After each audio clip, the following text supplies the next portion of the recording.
तारीख थी 27 जून 2023। आज सुबह से ही आसमान में काली घटाएं छाई हुई थी। बारिश की हल्की हल्की बूंदें शहर को अपने आगोश में ले चुकी थी। ठंडी ठंडी हवाओं ने आज शहर के लोगों का दिन खुशनुमा बना दिया था। लेकिन पार्क कॉम्प्लेक्स स्थित विनीत गुप्ता के ऑफिस में आज एक अजीब सी गर्मी थी। एयर कंडीशन ऑफिस में बैठे विनीत गुप्ता के माथे से पसीना रिस रहा था। विनीत गुप्ता के दिमाग में हजारों सवाल कौंध रहे थे। मैं जो पैसे इन्वेस्ट कर रहा हूं उससे मुझे प्रॉफिट तो होगा ना, कहीं मेरे पैसे डूब तो नहीं जाएंगे। विनीत ऐसा सोच ही रहे थे तभी सामने टेबल पर रखी मोबाइल की घंटी बजने लगती है। कुछ सेकंड बाद विनीत गुप्ता कॉल रिसीव कर लेते हैं। सामने से आवाज आती है, 2 करोड़ रुपए तैयार है ना? कंपनी का ऑफिसर फंड चेक करने आया है। विनीत कहते हैं, हाँ पैसे तैयार हैं। थोड़ी देर बाद गजानन बैरागड़े के साथ गिरीश वालेचा विनीत गुप्ता के ऑफिस में प्रवेश करते हैं।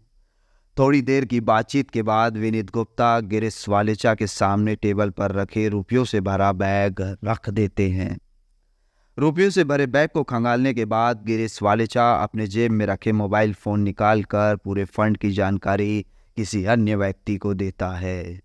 जैसे ही गिरीश वालेचा कॉल कट करता है, अचानक विनीत गुप्ता के ऑफिस में सफेद शर्ट और खाकी पैंट पहने हुए 5 से 6 व्यक्ति अंदर घुस जाते हैं, जो अपने आप को ईडी का ऑफिसर बता रहे थे।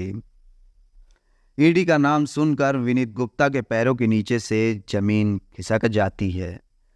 ईडी ऑफिसर विनीत गुप्ता से मनी लॉन्ड्रिंग और ब्लैक मनी के नाम पर ढेरों सवाल पूछते हैं। क्यों बे, तू ही है ना जो हवाला का काम करता है, पैसे को इधर उधर करता है? तुझे बहुत शौक है ना ब्लैक मनी को वाइट करने का? चल तुझे ऑफिस में ही पूछताछ करते हैं, चल साले। इतना कहते हुए सभी विनीत गुप्ता, गिरीश वालेचा और गजानन बैरागड़े को स्कॉर्पियो में बैठाकर राजनांदगांव गांव की तरफ चले जाते हैं। कुछ लगभग 15 किलोमीटर की दूरी तय करने के बाद ठाकुर टोल प्लाजा के पास गाड़ी अचानक से रुक जाती है। गाड़ी से विनीत गुप्ता को उतार दिया जाता है, लेकिन गिरीश वालेचा और गजानन बैरागड़े गाड़ी में ही बैठे रहते हैं। विनीत गुप्ता को गाड़ी से उतारने के बाद स्कॉर्पियो नागपुर की तरफ तेजी से बढ़ने लग जाती है। इधर रास्ते में विनीत गुप्ता को सारा मामला समझ में आ जाता है। विनीत गुप्ता बिना देरी किए मोहन नगर थाना दुर्ग पहुंचकर अपने साथ हुए पूरे मामले की जानकारी देते हैं। फर्जी ईडी ऑफिसर और 2 करोड़ लूट की बात सुनकर दुर्ग पुलिस के कान खड़े हो जाते हैं। थोड़ी देर पुलिस के सारे बड़े अफसरों की फोन की घंटी घनघनाने लगती है।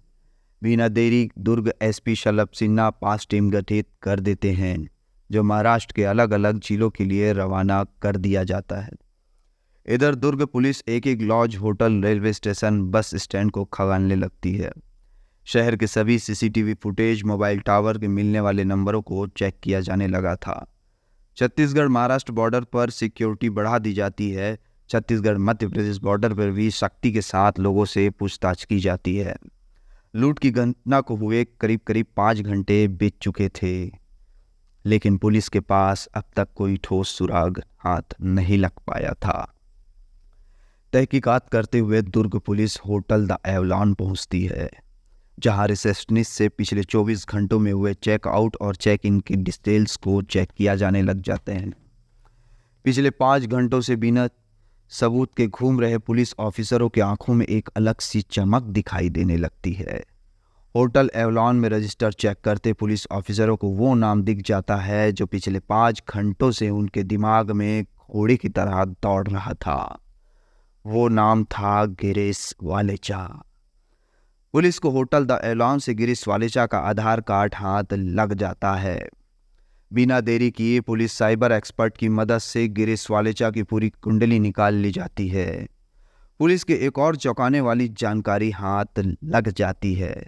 सितंबर 2022 गिरीश वालेचा अपने साथियों के साथ सीबीआई अधिकारी बनकर गोरेगांव में इसी तरह की घटना को अंजाम दिया था। इधर दुर्ग पुलिस विनीत गुप्ता से भी पूछताछ करती है। पूछताछ में पता चलता है कि रविंद्र यादव की विनीत गुप्ता से पुरानी जान पहचान थी। रविंद्र ने विनीत को एक प्लान बताया और रकम डबल करने और मुनाफा होने की बात कही। विनीत के दोस्त अभिषेक पाटनी विनीत 50-50 लाख इन्वेस्ट करने के लिए तैयार हो गए। जिस कंपनी में इन्वेस्ट करना था उसके एजेंट गजानन वैरागड़े को 2 करोड़ रुपए इन्वेस्ट करने की शर्त रख दी।